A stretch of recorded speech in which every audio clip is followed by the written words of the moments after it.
Hello guys, welcome to my YouTube channel. तक का दबाव देखने को मिला। मार्जिन्स घटकर 54% के आसपास आए हैं। प्रॉफिटेबिलिटी एकदम फ्लैट रही। एग्जैक्टली क्या हुआ इस क्वार्टर में? हमारे साथ कंपनी के एमडी और सीईओ शरद महेंद्र है। शरद जी, जैसे मैं मेंशन कर ही रही थी कि नंबर्स थोड़े से म्यूटेड है, कोई खास वजह इसकी?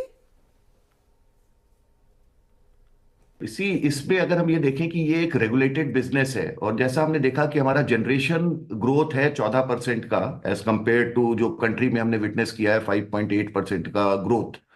इसमें हाइड्रो एसिड जो हमारा एक है ये रेगुलेटेड बिजनेस है और after 12 years depreciation reduces from 5.2 to 1.3%। वो हमने देखा है जो होना था, ये वन टाइम फिनोमिना था जो ट्रू अप में होता है, जिसकी वजह से रेवेन्यू और एबिटा दोनों में इंपैक्ट आता है। सो ये एक नोन फिनोमिना था, ऐसा कोई नथिंग अनएक्सपेक्टेड। हमारा जनरेशन इनफैक्ट हाइड्रो में कंट्री में जो जनरेशन ग्रोथ है वो ऑलमोस्ट करीब 4.5% का हुआ है, बट हमारा hydro generation growth is more than 21%, 21% का ग्रोथ हमारा हाइड्रो जनरेशन में है।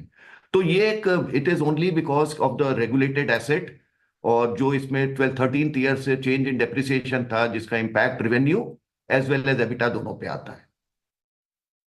मैं फिर आपसे एक चीज और समझना चाहूंगी। मैं आपके मर्चेंट टैरिफ स्प्रेड्स देख रही थी, उसमें भी कुछ कमी देखने को मिली है। तो यहाँ पर क्या सिचुएशन, कोई ये क्या बस इस क्वार्टर के लिए है या फिर कुछ इंप्रूवमेंट आगे नजर आ सकती है? मर्चेंट में अगर हम देखें कि डिमांड ग्रोथ अच्छी रही है, करीब 27% की ग्रोथ रही है, बट टैरिफ्स में ऑलमोस्ट 30% रिडक्शन हुआ है। टैरिफ जो लास्ट ईयर इस क्वार्टर में Q2 में 5 रुपए 90 पैसे जो टैरिफ था वो 4 रुपीज 50 पैसा, 4 रुपए 50 पैसे का टैरिफ एवरेज मर्चेंट टैरिफ हुआ है इस क्वार्टर में। और कोल प्राइसेस अगर हम देखें स्टेबल रहे हैं, जिसकी वजह से स्प्रेड्स में डेफिनेटली प्रेशर आया है in general.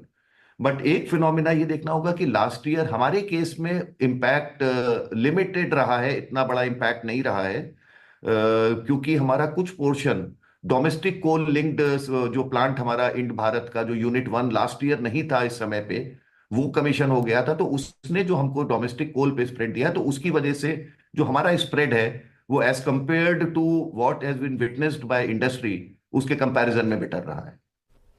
Okay sir, demand क्योंकि आपने मेंशन की, समर में हमने पीक डिमांड देखी है और उसको आपने बखूबी एंजॉय किया, लेकिन इस क्वार्टर में आई थिंक मॉनसून का भी इम्पैक्ट रहा और आगे of course winter season demand रहेगी, तो वो कितनी पिकअप हो सकती है?